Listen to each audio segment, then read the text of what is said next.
اللہ کے نبی فرماتے ہیں الا فتحت لہو ابواب الجنت الثمانیہ، ایسے شخص کے لیے جنت کے 8 دروازے کھول دیے جاتے ہیں، 1 نہیں 2 نہیں 3 نہیں، جنت کے 8 دروازے ایسے شخص کے لیے کھول دیے جاتے ہیں۔ یہ ہے جنت میں جانے کا راستہ۔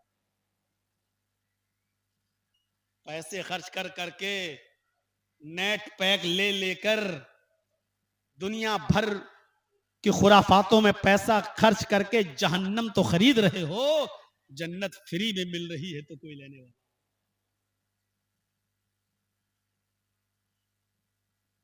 یہ ہے جنت میں جانے کا راستہ، اور 1 دروازہ نہیں 8 دروازے اس کے لیے کھول دیے جاتے ہیں۔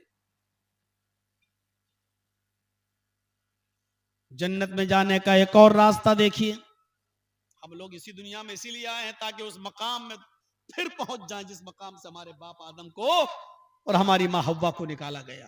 ایک اور راستہ دیکھیے، بخاری کی روایت، اذا قال المؤذن اللہ اکبر اللہ اکبر فقولوا اللہ اکبر اللہ اکبر، جب مؤذن کہے اللہ اکبر، اذان کی آواز جب آئے اور مؤذن جب یہ جملہ ادا کرے اللہ اکبر، تو تم بھی کہو اللہ اکبر اللہ اکبر۔ جب مؤذن کہے اشہد ان لا الہ الا اللہ، تو تم بھی کہو اشہد ان لا الہ الا اللہ۔ وَإِذَا قَالَ الْمُؤَذِّنُ اشہد ان محمد الرسول اللہ فقولوا اشہد ان محمد الرسول اللہ، اور جب مؤذن کہے اشہد ان محمد الرسول اللہ، تو تم بھی مؤذن کا جواب دو، اشہد ان محمد الرسول اللہ کہو۔ وَإِذَا قَالَ الْمُؤَذِّنُ حَيَّ عَلَى الصَّلَاةِ فَقُولُوا لَا حَوْلَ وَلَا قُوَّةَ إِلَّا بِاللَّهِ، اور جب مؤذن کہے حَيَّ عَلَى الصَّلَاةِ تو تم کہو لا حول ولا قوت الا باللہ۔ جب مؤذن کہے حَيَّ عَلَى الْفَلَاحِ تو تم کہو لا حول ولا قوت الا باللہ۔ پھر جب مؤذن کہے اللہ اکبر تو تم بھی کہو اللہ اکبر، اور جب مؤذن کہے لا الہ الا اللہ تو تم بھی کہو لا الہ الا اللہ۔ جس نے مؤذن کے ان کلمات کو دہرایا، ثم قال، اور پھر اذان کے ان کلمات کو دہرانے کے بعد جس نے یہ دعا پڑھ لی، اذان کے کلمات دہرائے، اذان سنی، اذان کے کلمات دہرائے، اور اس کے بعد میں یہ دعا پڑھ لی، اللہم رب ھذہ الدعوۃ التامہ والصلاۃ القائمہ آت محمدا الوسیلہ والفضیلہ وابعثہ مقاما محمودا الذی وعدتہ۔ جس نے اذان کے بعد یہ دعا پڑھ لی، کلمات دہرانے کے بعد یہ دعا پڑھی، اللہ کے نبی فرماتے ہیں اگر وہ قیامت کے دن جہنم کے دروازے پر بھی کھڑا ہوگا، حلت لہو شفاعتی یوم القیامہ، تو قیامت کے دن میری شفاعت اس کے لیے حلال کر دی جائے گی۔ اللہ مجھے اجازت دے گا، اے محمد اس بندے کے لیے سفارش کر سکتے ہو، آپ کی سفارش قبول کی جائے گی، اور ایسے شخص کی سفارش کر کے اس کو جہنم کے دروازے سے لا کر جنت کے اندر داخل کر دیا جائے۔ کتنا پیسہ خرچ ہو رہا ہے؟ بس اتنا کہ آپ کو اذان کے وقت ہوٹل میں چائے نہیں پینا ہے، کیرم بورڈ نہیں کھیلنا ہے، میچ نہیں کھیلنا ہے، گھڑی یا موبائل میں ہونے والی گھڑی موجود اس پر نظر ڈالو، 2 منٹ اذان ہونے سے پہلے جلدی سے وضو بنا کے فارغ ہو جاؤ، اور اب جب اذان ہونے لگے تو اس کے کلمات دہراؤ اور یہ دعا پڑھو۔ میرے بھائیوں، اس شخص کے لیے اللہ کے نبی کہتے ہیں قیامت کے دن میری سفارش حلال کر دی جائے گی، وہ میری سفارش کا مستحق ہوگا، میری شفاعت کا مستحق ہوگا۔ جنت میں جانے کا راستہ ہے۔ کتنی محنت آپ نے کی، تھوڑا وقت تو دینا پڑے گا۔ جنت میں جانا چاہتے ہو کہ ہم وقت بھی نہ دیں؟ آئیے جنت میں جانے کا ایک اور راستہ آپ کو بتا رہا ہوں، یاد کرنا پڑے گا، کٹھ ملاؤں سے بچنا پڑے گا، خود یاد کرنا پڑے گا۔ اللہ کے نبی جناب محمد رسول اللہ صلی اللہ علیہ وسلم نے فرمایا من قرأ آیت الکرسی بعد الصلاة المکتوبہ لم یمنعہ من دخول الجنت الا الموت. جس نے ہر فرض نماز کے بعد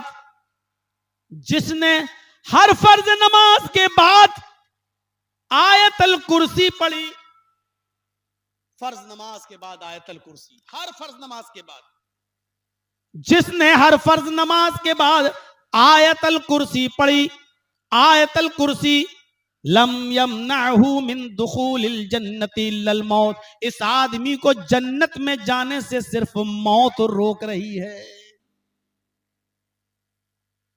یہ آدمی جنت میں اس لیے نہیں جا رہا ہے کیونکہ زندہ ہے، یعنی موت رکاوٹ بنی ہوئی ہے، یہاں مرا وہاں جنت میں داخل، یعنی جنت میں جانے کا یہ راستہ ہے. اگر کوئی شخص یہ چاہتا ہے کہ میں جنت میں جاؤں تو اس کو ہر فرض نماز کے بعد آیت الکرسی پڑھنا اپنا وظیفہ بنا لینا چاہیے. اللہ کے نبی نے فرمایا جو شخص ہر فرض نماز کے بعد آیت الکرسی پڑھتا ہے اور اس کو اپنا معمول بنا لیتا ہے تو یہ شخص جنت کے اندر جائے گا. لم یمنعہ من دخول الجنت الا الموت، اس کو جنت میں داخل ہونے سے سوائے موت کے کوئی چیز نہیں روک رہی ہے. اب آیت الکرسی کسی کو کھڑا کر کے پوچھو کہ یاد ہے تو ابھی پتہ چل جائے گا کہ مولانا جرجیز کی 25 سال کی تقریروں کا کیا اثر پڑا ہے. اب کسی کو کھڑا کروں گا تو کہے گا میں ہی ملا تھا، آپ کی نظر میری اوپر گئی تھی، ہم ہی ملے تھے سب کے سامنے رسوا و ذلیل کرنے کے لیے. کسی کو کھڑا نہیں کیا جا رہا ہے، نہ میں کر رہا ہوں، لیکن یاد کرو اگر جس کو یاد نہ ہو آیت الکرسی، یہ اتنا بڑا خزانہ ہے. ہر فرض نماز کے بعد اگر کوئی آیت الکرسی کو اپنا معمول بنا لے تو یہ جنت میں داخل. ایک چیز اور بتانے جا رہا ہوں، حالانکہ وہ ہمیں بھی یاد نہیں ہے، سچائی کو قبول کر لینا کوئی بہت بری بات نہیں، لیکن اگر کوئی یاد کر سکتا ہے، آپ میں، ہم میں، علماء میں، طلباء میں، بہت بہت بڑا جنت کا راستہ. سنن نسائی کی روایت ہے، اللہ کے نبی صلی اللہ علیہ وسلم نے فرمایا اِنَّا لِلَّهِ 99 اسما 100 الا واحدا من احصاها دخل الجنہ. اللہ کے 99 نام ہیں، اور پورے نام جب آپ قرآن شریف کھولیں گے تو پہلے وہی اللہ کے 99 ناموں کی لسٹ ہوتی ہے. لسٹ اللہ کے کتنے نام ہیں؟ 99. اِنَّا لِلَّهِ 99 اسما. نبی اکرم نے فرمایا اللہ کے 99 نام ہیں. 99. اب 99 کتنے ہوتے ہیں وہ بھی بتا دیا، 100 الا واحدہ، 100 میں ایک کم. اللہ کے نبی فرما رہے ہیں 100 الا واحد، 100 میں ایک کم، 99. اللہ کے 99 نام ہیں، ایک کم 100. من احصاها دخل الجنہ. جس نے ان ناموں کو یاد کر لیا، جس نے ان ناموں کو شمار کر لیا، اور جو ان ناموں کا ورد کرتا ہے، جو ان ناموں کو لیتا ہے، جو ان ناموں کو گنتا ہے، اللہ کے 99 نام روزانہ لیتا ہے، دخل الجنہ، وہ جنت کے اندر داخل ہوگا. جنت میں جانے والے یہ اعمال ہیں جو آج ہم آپ کے سامنے رکھ رہے ہیں. جنت کا مستحق بناتے ہیں یہ اعمال. کتنے لوگوں کو یہ نام یاد ہیں؟ بہت معذرت کے ساتھ اور معافی کے ساتھ کہ 99 ناموں کی گنتی ہمیں بھی یاد نہیں، لیکن اگر یاد کر لیا جائے تو کتنا بڑا عمل ہے جنت میں لے جانے والا. میرے بھائیوں، ہمیں اور آپ کو سب کو ان ناموں کو یاد کرنا چاہیے، خود مجھے بھی. دل چاہتا ہے کہ آپ کو جنت میں جانے کا ایک اور راستہ دکھاؤں. اللہ کے نبی جناب محمد رسول اللہ صلی اللہ علیہ وسلم نے فرمایا من صابر علی اثنتی عشرۃ رکعۃ فی الیوم واللیلۃ دخل الجنہ، جس نے رات اور دن میں دونوں کو ملا کر، فی الیوم واللیلۃ، رات و دن دونوں ملا کر یعنی 24 گھنٹے میں یہ 12 رکعتیں پڑھنے پر مداومت برتی، ان 12 رکعتوں کی حفاظت فرمائی، ان رکعتوں کو وہ کبھی نہیں چھوڑتا ہے، ان پر وہ مداومت برتتا ہے، ان کی حفاظت کرتا ہے، اور یہ 12 رکعتیں وہ ڈیلی ادا کرتا ہے، وہ جنت میں داخل ہوگا۔ وہ 12 رکعتیں کب پڑھنی چاہیے؟ رات و دن میں کب؟ اللہ کے نبی فرماتے ہیں اربعن قبل الظہر، ظہر کی نماز پڑھتے ہو؟ ظہر فرض نماز پڑھی جاتی ہے جو امام پڑھاتا ہے، اس امام کے فرض نماز پڑھانے سے پہلے 4 رکعتیں، 12 کی گنتی پوری کریے۔ ظہر کی نماز جب امام پڑھاتا ہے تو امام صاحب کے نماز پڑھانے سے پہلے قبل الظہر، ظہر سے پہلے 4 رکعت، ورکعتین بعد الظہر، اور 2 رکعت اس کے بعد، ظہر کی نماز کے بعد، یعنی امام کے سلام پھیرنے کے بعد۔ کتنی ہو گئی؟ 6۔ اربعن قبل الظہر، ظہر کی فرض نماز سے پہلے 4 رکعت اور فرض نماز کے بعد 2 رکعت، 6۔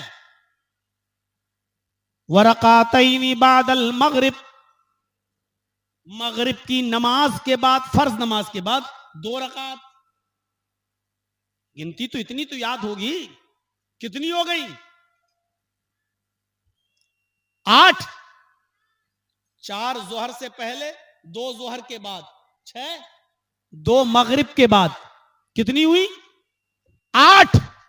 ورکعتین بعد العشاء، اور 2 رکعتیں عشاء کی نماز کے بعد، 8 اور 2 10۔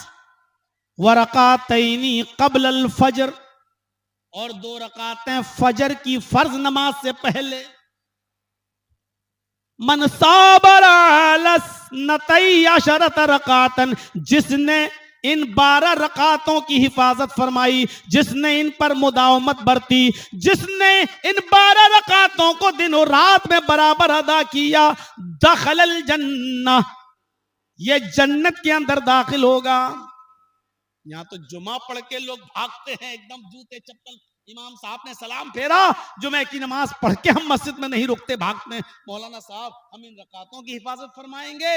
میرے بھائیوں، سنن نسائی کی اس روایت پر ذرا نظر ڈالو، جس نے ان 12 رکعتوں کی حفاظت فرمائی، اللہ کے نبی فرماتے ہیں دخل الجنہ، وہ جنت کے اندر داخل ہوگا۔ ایک اور روایت میں آتا ہے جس نے ان 12 رکعتوں کو برابر پڑھا اور اس کی مداومت برتی، اللہ تعالیٰ اس کے لیے جنت کے اندر ایک محل، ایک گھر، ایک مکان اس کے لیے بناتا ہے، تیار کرتا ہے، کرے گا۔ یہ ہے جنت میں جانے کا راستہ۔ ایک راستہ ذرا ماں بہنوں کے لیے بھی بتاتا ہوں، یہ سارے راستے ان کے لیے بھی ہیں، لیکن عورتوں کے لیے ایک خصوصی راستہ۔ میری ماں بہن بیٹیوں، اگر جلیبیاں خریدنے سے اور چوڑیاں خریدنے سے تمہیں فرصت مل گئی ہو، اگر کریم اور پاؤڈر اور لپسٹک خریدنے سے تمہیں فرصت مل گئی ہو، اگر اپنی سینڈل اور اپنی چپل اور اپنی ساڑی اور اپنا سوٹ ایک دوسری سہیلیوں کو دکھانے سے اگر تم فری ہو گئی ہو، تو جنت میں جانے کا ایک راستہ جو بالخصوص تمہارے لیے ہے وہ تم سنو۔ المرأۃ اذا صلت خمسها وصامت شہرا واحسنت فرجا واطاعت بالها، المرأۃ اذا صلت خمسها وصامت شہرا، وَأَطَاعَتْ بَعْلَهَا وَأَحْسَنَتْ فَرْجَهَا فَلْتَدْخُلْ مِنْ أَبْوَابِ الْجَنَّةِ شَاءَتْ۔ امام احمد اس حدیث کو اپنی مسند کے اندر نقل کرتے ہیں۔ اللہ کے نبی فرماتے ہیں جس عورت نے 5 وقت نماز کی حفاظت فرمائی، جو 5 وقت نماز پابندی سے پڑھتی ہے، وَصَامَتْ شَهْرًا، رمضان کے پورے مہینے کے روزے رکھتی ہے، رمضان کے پورے مہینے کے روزے رکھتی ہے، وَأَحْسَنَتْ فَرْجَهَا، اور اپنی شرمگاہ کی حفاظت فرماتی ہے۔ شرمگاہ کی حفاظت کے ہم 2 معنی ہیں۔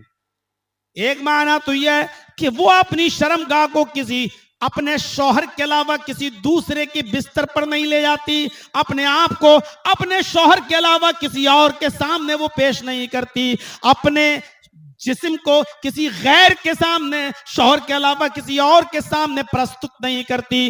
ایک تو شرمگاہ کی حفاظت کا معنی یہ ہے، اور دوسرا یہ کہ وہ اپنے سطر کی حفاظت کرتی ہے، یعنی وہ اتنا باریک اور چست لباس نہیں پہنتی کہ جس سے اس کے جسم کی نشو و نما، اس کے جسم کا بناؤ سنگار صاف دکھائی دے، بناوٹ اور کساوٹ سب دکھائی دے، اس کے جسم کا ایک ایک پارٹس آیا نظر آئے، نشیب و فراز نظر آئے۔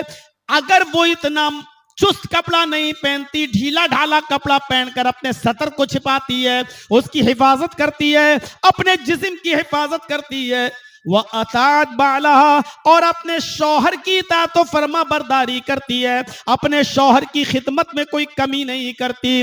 یہ 4 کام جو عورت گھر بیٹھے کرتی ہے، 5 وقت کی نماز پابندی سے پڑھتی ہو، رمضان کے پورے مہینے کے روزے رکھتی ہو، اپنے شرمگاہ کی حفاظت کرتی ہو، اور اپنے شوہر کی خدمت میں کسی قسم کی کمی نہ ہونے دیتی ہو، فَلْتَدْخُلْ مِنْ أَبْوَابِ الْجَنَّةِ شَاءَتْ، ایسی عورت سے قیامت کے دن فرشتے میدان محشر میں کہیں گے، اے خاتون خانہ، اے اللہ کی بندی، تیرے لیے جنت کے 8 دروازے کھول دیے گئے ہیں، تو جنت کے جس دروازے سے داخل ہونا چاہے ہو جا۔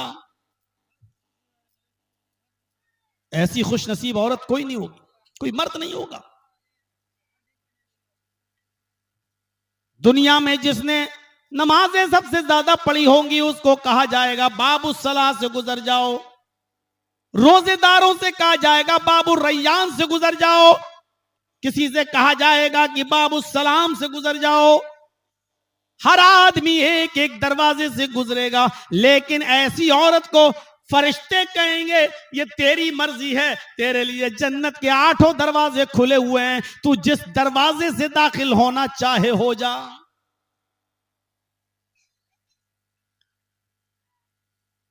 یہ حکم اللہ کے نبی نے مردوں کو بھی دیا، نوجوانوں کو بھی دیا، لڑکے اور لڑکیوں دونوں کو بھی دیا۔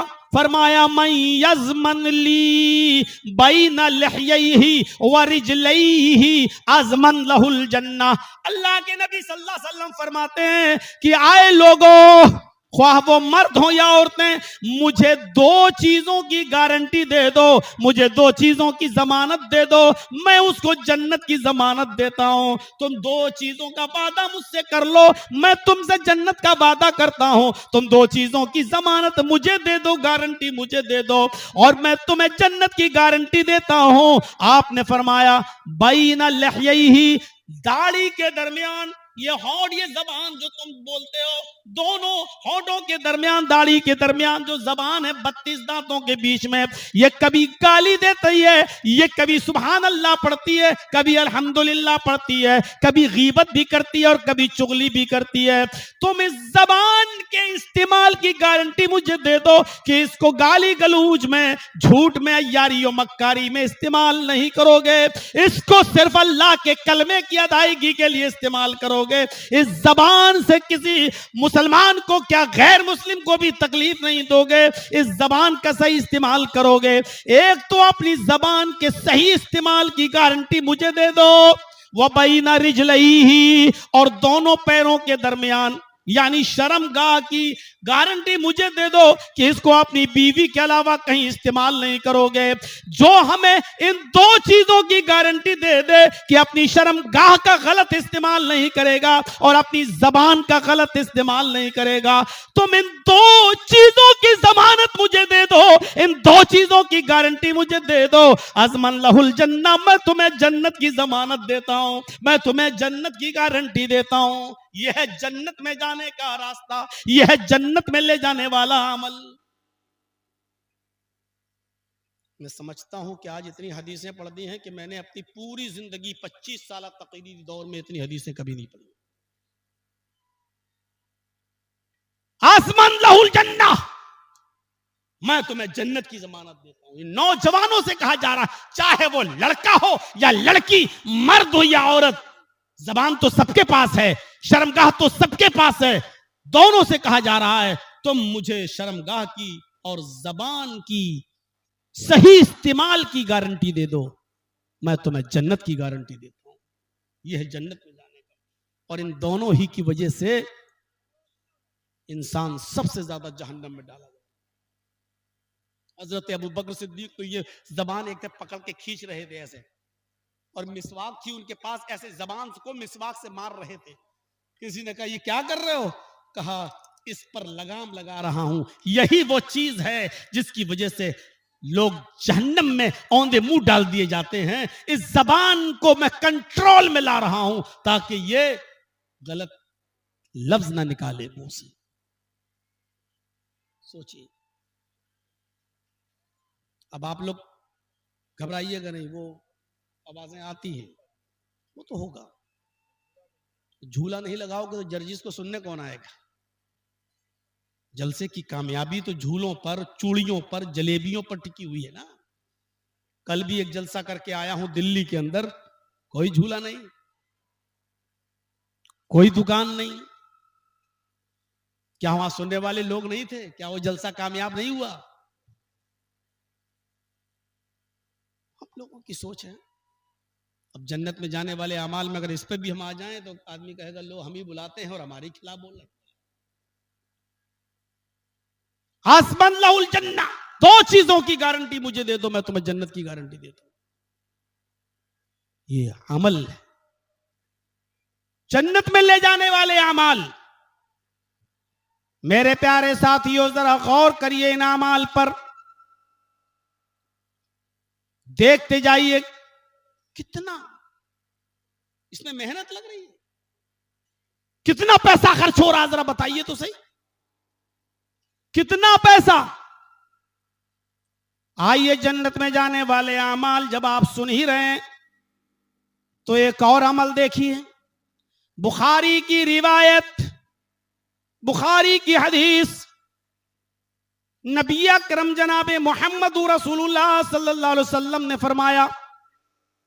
کیسی صحابہ کے درمیان بیٹھے ہوئے تھے, اب سن لیجیے. خواتین بھی موجود تھیں, عورتیں بھی آئی ہوئی تھیں.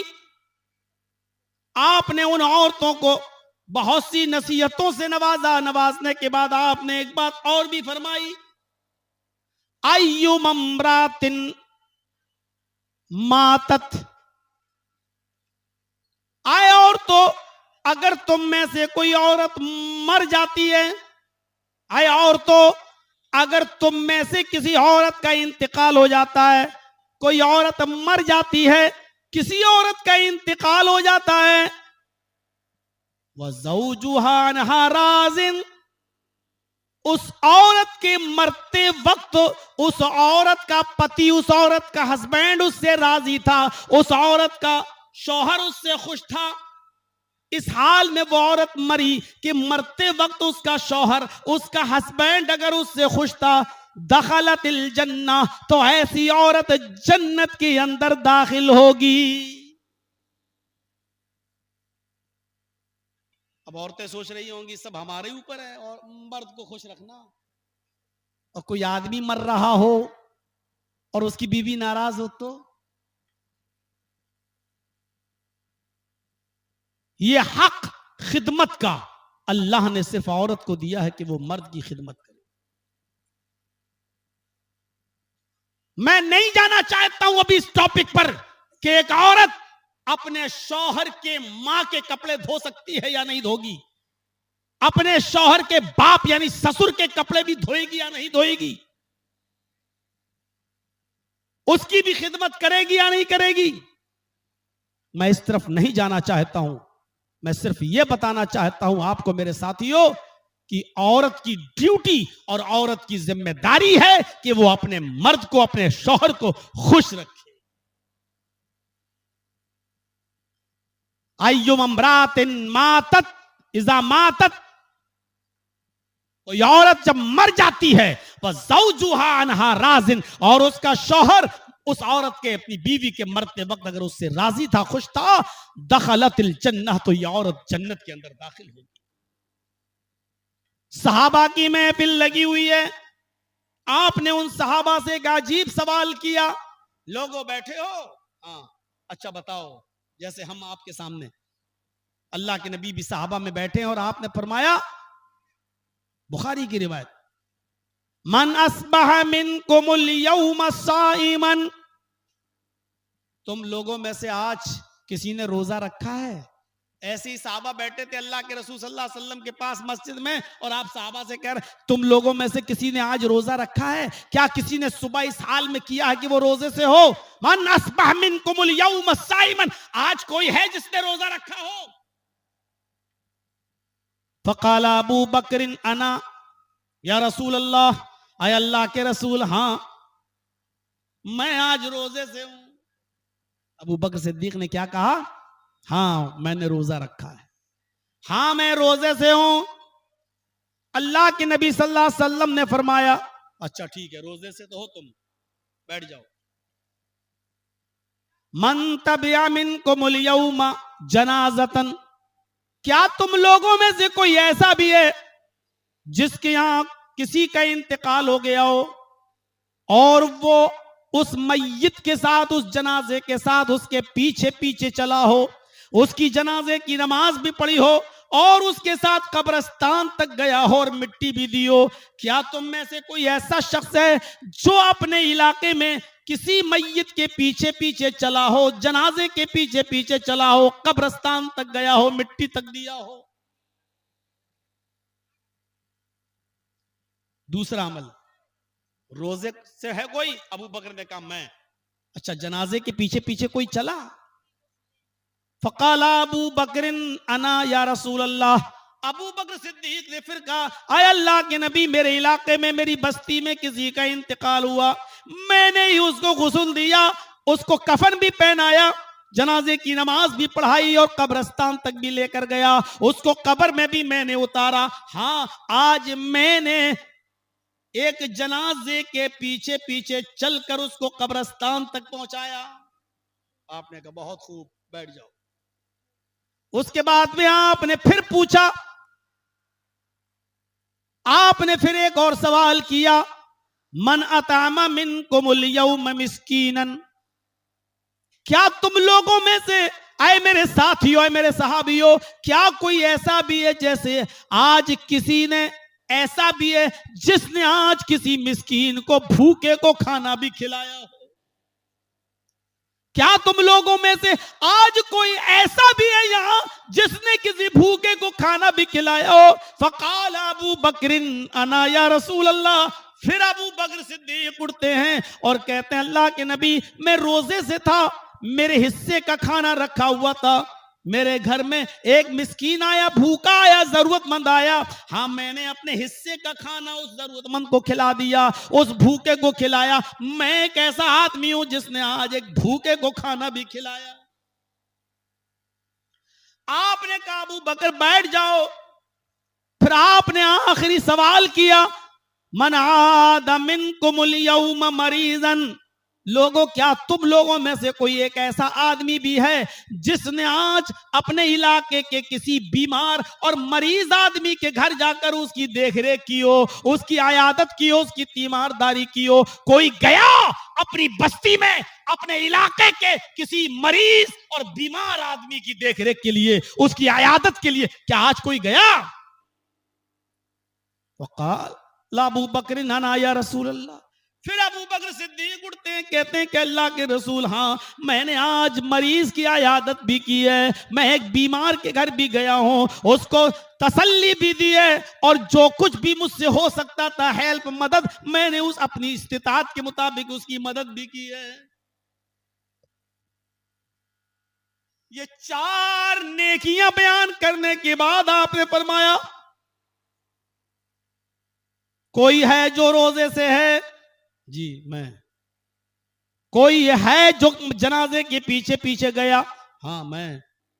کوئی ہے جس نے کسی بھوکے کو کھانا کھلایا؟ جی میں نے۔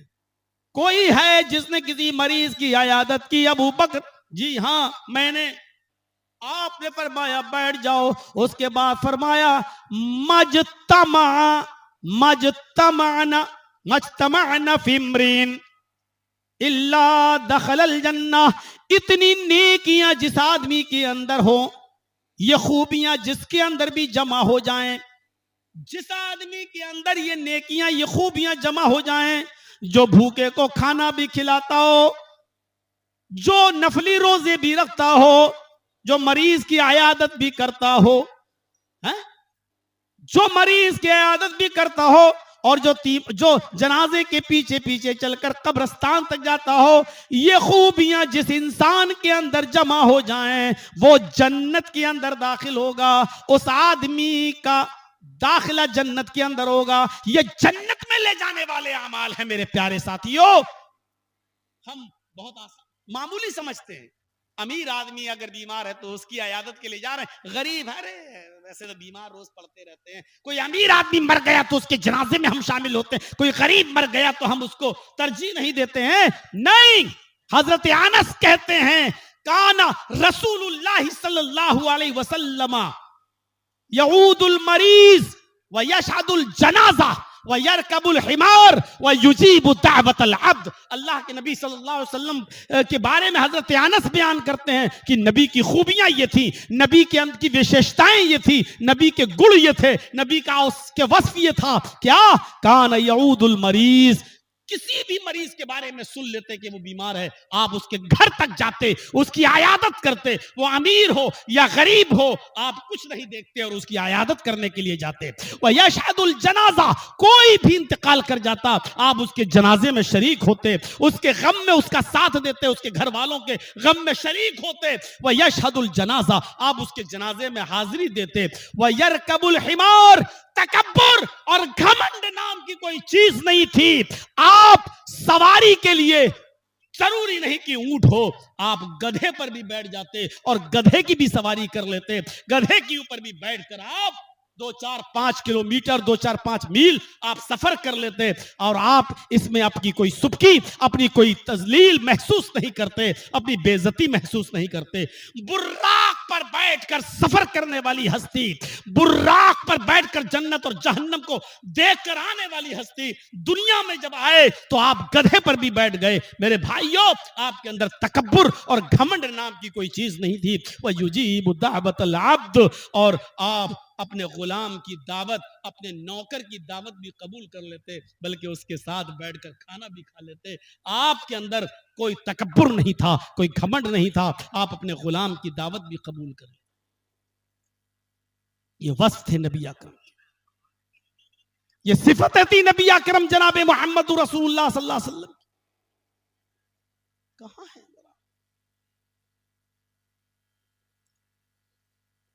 بحرین سے مال آیا، غنیمت کا مال تھا، صحابہ میں تقسیم ہونا تھا۔ 15 دن سے حضرت عائشہ کہتی ہیں کہ میرے گھر میں چولہا نہیں جلا۔ اللہ کے نبی نے فرمایا عائشہ خوش ہو جاؤ، آج مال تقسیم ہوگا، مجھے بھی حصہ ملے گا، آج میرے گھر میں بھی چولہا جلے گا۔ اللہ کے نبی صلی اللہ علیہ وسلم مسجد میں جاتے ہیں اور لوگوں کو ان کا حق دیتے ہیں، مال تقسیم کرتے ہیں، سب کو جتنا ملنا تھا اتنا دے دیا گیا۔ اللہ کے نبی صلی اللہ علیہ وسلم کو بھی 2 تھیلے بھر کر مال ملا، 2 تھیلے بھر کر مال ملا۔ ادھر حضرت عائشہ نے گھر کا چولہا سنبھال لیا, لکڑیاں رکھ دی, آج ہمارے گھر میں بھی گوشت پکے گا, 15 دن کے بعد آج ہمارے گھر میں بھی چولہا جلے گا. اللہ کے نبی صلی اللہ علیہ وسلم اپنا حصہ لے کر جب گھر کی طرف آ رہے ہیں, گھر سامنے دکھائی دے رہا ہے, 2 چھوٹے چھوٹے بچے, ایک کی عمر 7 سال, ایک کی عمر 9 سال. ایک نے یہ ہاتھ پکڑ لیا, دوسرے نے یہ ہاتھ پکڑ لیا. ایک نے یہ تھیلا پہ ہاتھ رکھ دیا, دوسرے نے اس تھیلے پہ ہاتھ رکھ دیا. ایک نے کہا اے اللہ کے نبی میرا باپ نہیں ہے, دوسرے نے کہا اللہ کے نبی میری ماں نہیں ہے. ایک کی عمر 7 سال, ایک کی عمر 9 سال. ایک نے کہا اللہ کے نبی 5 دن سے کھانا نہیں کھایا, دوسرے نے کہا اللہ کے نبی 7 دن سے, پورے ہفتے سے میرے گھر میں چولہا نہیں جلا. اللہ کے نبی صلی اللہ علیہ وسلم نے یہ ہاتھ چھوڑ دیا اور یہ تھیلا اس بچے کو دے دیا, دوسرا ہاتھ چھوڑ دیا, یہ تھیلا اس بچے کو دے دیا. دونوں بچے نبی کے اس تھیلے کو لے کر جا رہے ہیں اور اللہ کے نبی ان بچوں کو اپنے آنکھوں سے دیکھ رہے ہیں, اور اس وقت تک دیکھتے رہے جب تک کہ وہ بچے محمد رسول اللہ کی آنکھوں سے اوجھل نہیں ہو گئے, غائب نہیں ہو گئے. آپ کی آنکھوں میں آنسو تھے ان یتیم بچوں کو دیکھ کر. پھر آپ اپنے گھر کی طرف بڑھے, دروازے پر دستک دی. عائشہ صدیقہ دوڑتی ہوئی آئیں, دروازہ کھولا خوشی خوشی کہ آج اللہ کے نبی اپنا حصہ لے کر آ رہے ہوں گے. جیسے ہی دروازہ کھولا کیا دیکھ دیے, جیسے گئے تھے ویسے ہی آئے, خالی ہاتھ گئے تھے خالی ہاتھ آئے. کہا السلام علیکم, جواب دیا وعلیکم السلام. اے اللہ کے نبی آپ تو اپنا حصہ لانے والے تھے, کیا ہوا؟ فرمایا عائشہ راستے میں 2 یتیم بچے مل گئے, میں نے ان دونوں یتیم بچوں کو اپنا حصہ, ان کا اپنا حصہ دے دیا. رکھ دو, اپنا حصہ دے دیا. ایک کے باپ نہیں تھے, ایک کی ماں نہیں تھی. ایک کا باپ نہیں, ایک کی ماں نہیں. اللہ کے نبی نے فرمایا عائشہ میں نے اپنی آنکھوں سے دیکھا, ایک نے کہا کانوں سے سنا, ایک نے کہا 5 دن سے چولہا نہیں جلا, دوسرے نے کہا 7 دن سے کچھ نہیں ملا. عائشہ میں نے اپنا حصہ ان کو دے دیا. حضرت عائشہ کہتی ہیں اچھا کیا, لیکن ایک ایک مٹھی دونوں تھیلوں میں سے نکال لیتے تو آج میرے گھر میں بھی چولہا جل جاتا. اس امام کائنات کا جواب یہ تھا عائشہ میرے دل نے گوارا کیا, میں نے سوچا کہ ایک ایک مٹھی نکال لوں اور آج میرے گھر میں بھی چولہا جل جائے, لیکن پھر ان یتیم بچوں کے چہرے پر نظر پڑی تو میں نے ایک مٹھی بھی نکالنا گوارا نہ کیا, میں نے دے دیا. عائشہ نے کہا اے اللہ کے نبی آج میرے گھر میں بھی چولہا جل جاتا تو کیا بگڑ جاتا. اللہ کے نبی فرماتے ہیں عائشہ یتیمی کا درد میں نے دیکھا ہے, تم نے نہیں دیکھا. عائشہ تمہارے باپ بھی ہیں, تمہاری ماں بھی ہیں, یتیمی کا درد مجھ سے پوچھو. جب میں پیدا ہوا تو پیدا ہونے سے 2 مہینے پہلے میرے باپ کا انتقال ہو گیا. جب میری عمر 6 سال ہوئی تو میری ماں بھی مجھے چھوڑ کر چلی گئی. جب میری عمر 8 سال کی ہوئی تو دادا بھی چھوڑ کے چلا گیا. عائشہ یتیمی کا درد ہم نے دیکھا ہے, تم نے نہیں, اس لیے یتیموں کو بھوکا نہیں دیکھ سکتا. یتیموں کا بھوکا رہنا مجھے گوارا نہیں, مجھے اپنا اور اپنے گھر والوں کا بھوکا رہنا گوارا ہے, یتیم بچوں کا بھوکا رہنا گوارا نہیں ہے. اس کے بعد آپ مسجد میں آئے اور آپ نے لوگوں کو حکم دیا, بتایا, فوراً فرمایا لوگوں انا وکافل الیتیمی فی الجنت کہاتین, جنت کے اندر میں اور یتیم کی پرورش کرنے والا, میں اور یتیم کو کھلانے پلانے والا, یتیم کے سر پہ ہاتھ رکھنے والا وہ اور میں جنت میں ایسے ہوں گے جیسے یہ دونوں انگلی آپس میں ملی ہوئی ہیں. آپ نے یہ حکم نافذ فرما دیا کہ جنت میں میرا پڑوسی وہ ہوگا جو یتیم کے سر پہ ہاتھ رکھے گا اور یتیم کی کفالت کرے گا اور یتیم کو کھلائے گا اور پلائے گا. میرے بھائیوں یتیم کی کفالت کرنے والے کو جنتی کہا ہے, یتیم کی دیکھ ریکھ کرنے والے کو جنتی بتایا ہے. یہ عمل تھا. میرے بھائیوں میں جانتا ہوں کہ 2:40 ہو رہے ہیں, میں ایک واقعے کی طرف اور لے آؤں اور پتہ چلے، اس کے بعد میں آپ سمجھیں گے۔ اللہ کے نبی، بہت سے لوگ ایسے یہاں پر بھی ہوں گے جن کے چھوٹے چھوٹے بچے جن سے چھین لیے گئے ہیں، دودھ پیتا بچہ، 2 سال کا بچہ، 3 سال کا بچہ، اس باپ سے پوچھو کہ کیا گزرتی ہوگی، اس ماں سے پوچھو کیا گزرتی ہوگی۔ اللہ کے نبی فرماتے ہیں جن کے چھوٹے چھوٹے بچے حالت صغر سنی میں انتقال کر گئے، چھوٹے بچپن میں انتقال کر گئے، صغارہم دعامیس الجنہ، ان کی روحیں جنت کے اندر بے روک ٹوک گھومتی اور ٹہلتی رہتی ہیں۔ قیامت کے دن وہ سب بچے اپنے ماں باپ سے ملیں گے، یلقا احدہم اباہ، قیامت کا دن ہوگا، اللہ ان کے ماں باپ کو کہے گا جہنم میں ڈالو، یہ بد عمل تھے، نیک عمل نہیں کرتے تھے، جہنم میں ڈالو۔ وہ جہنم کے دروازے پہ کھڑے ہوں گے، اللہ کہے گا روکو، جہنم میں ڈالنے سے پہلے آئے فرشتوں، دنیا میں میں نے ان سے ان کے بچے چھینے تھے چھوٹے چھوٹے، ان کو جہنم میں ڈالنے سے پہلے ان کو ان کے بچوں سے ملوا دو، ان کے بچوں سے ان کی ملاقاتیں کروا دو۔ فرشتے جنت سے ان بچوں کو لے کے آئیں گے جو چھوٹے چھوٹے بچے حالت صغر سنی میں انتقال کر گئے، ان بچوں کو ان کے ماں باپ سے ملوایا جائے گا۔ اللہ کہے گا لو مل لو اپنے ماں باپ سے، اور ماں باپ سے کہے گا مل لو اپنے بچوں سے۔ یہ وہی بچے ہیں جن کو ہم نے حالت صغر سنی میں چھینا تھا تم سے۔ وہ بچے جب اپنے ماں باپ سے ملیں گے، اللہ کے نبی صلی اللہ علیہ وسلم فرماتے ہیں ہر بچہ اپنے باپ سے ملے گا، فَيَأْخُذُ بِنَاحِيَةِ ثَوْبِهِ، ملتے ہی وہ اپنے باپ کے دامن کو پکڑ لے گا، کرتے کو، قمیص کو جو باپ پہنا ہوا ہوگا اس کو پکڑ لے گا۔ اللہ کہے گا چلو ملاقات کا وقت ختم، فرشتے کہیں گے اب باپ جہنم میں جائیں، بچوں تم جنت میں جاؤ۔ چلو، جیسے ہی ان بچوں کو ان کے ماں باپ سے چھینا جائے گا الگ کرنے کے لیے، لیکن وہ بچے اپنے ماں باپ کا دامن نہیں چھوڑیں گے، اپنے ماں باپ کا دامن نہیں چھوڑیں گے، اپنے ماں باپ کے دامن پر ایسے چپک جائیں گے۔ اللہ کے نبی فرماتے ہیں پھر وہ بچے اللہ سے کہیں گے الہ العالمین، دنیا میں بھی تو نے مجھے میرے ماں باپ کا پیار نہیں دیا، اور آخرت میں بھی تو مجھ سے میرے ماں باپ کا پیار نہیں دے رہا ہے، اگر تجھے مجھے اپنے ماں باپ کے پیار سے محرومی کرنا تھا تو دنیا میں تو نے مجھ سے میرے ماں باپ سے مجھ کو کیوں چھینا؟ یہ کیسا انصاف ہے؟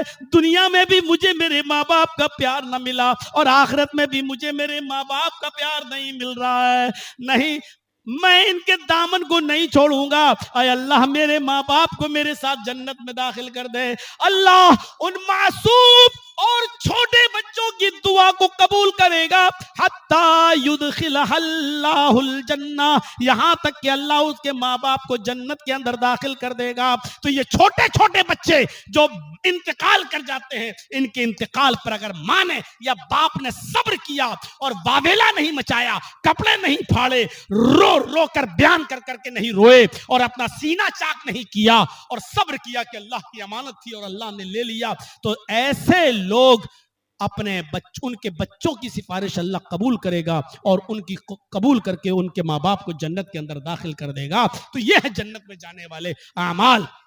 اور بھی بہت سے اعمال ہیں میرے بھائیوں، میرے بعد شیخ عبدالغفار صاحب کو بھی بولنا ہے، حضرت علی صاحب بھی آئے ہیں ان کو بھی بولنا ہے، ابھی بھی مقررین کی ایک فہرست ہے، لیکن آپ سے میری گزارش یہ ہے میرے بھائیوں کہ جنت میں لے جانے والا عمل یہ بھی ہے کہ علم کے راستے میں جو چلا، یہ بھی ایک راستہ ہے جو جنت تک لے جاتا ہے۔ ہمارے حافظ ولی صاحب نے بھی جو ادارہ کھولا ہے، اس میں بھی بچے پڑھتے ہیں، غریب بچے اس میں تعلیم حاصل کرتے ہیں۔ اس لیے میرے بھائیوں، غریب بچوں پر صدقہ و خیرات اور زکوٰۃ خرچ کرنے والا اور صدقہ کرنے والا میرے بھائیوں، یہ بھی جنت میں لے جانے والا ایک عمل ہے۔ آپ سے میری گزارش ہے کہ میں 10 منٹ کے لیے 15 منٹ کے لیے اس مائک کے پر بیٹھا ہوا ہوں، آپ سے گزارش کرتا ہوں کہ آپ میرے بولنے پر اور میرے کہنے پر اور میری بات پر آپ کیا دیتے ہیں میرے ہاتھ پر اور میری کتنی بات آپ رکھتے ہیں اور میری کیا عزت اور کیا ویلو ہے آپ کی نظر میں، آج مجھے یہ دیکھنا ہے۔ میری گزارش ہے آپ سے کہ آپ میرے ہاتھ پر بھی اس ادارے کے لیے کچھ تعاون کر دیں۔ مجھے امید ہے کہ انشاءاللہ اللہ تعالیٰ آپ کو اس کا اجر عظیم عطا فرمائے گا۔ میرے بھائیوں 2:45 ہو چکے ہیں، 2:55 تک 3 تک میں اسٹیج چھوڑ دوں گا۔ آپ سے گزارش ہے کہ آپ زیادہ سے زیادہ جو بھی آپ کی استطاعت ہو آپ میرے ہاتھ پر بھی آپ دیتے جائیں، تاکہ مجھے بھی یہ لگے کہ اس ادارے کے لیے ہم نے بھی کچھ تعاون فرمایا ہے۔ جزاکم اللہ احسن الجزا۔ لائیے اللہ تعالیٰ آپ کو اس کا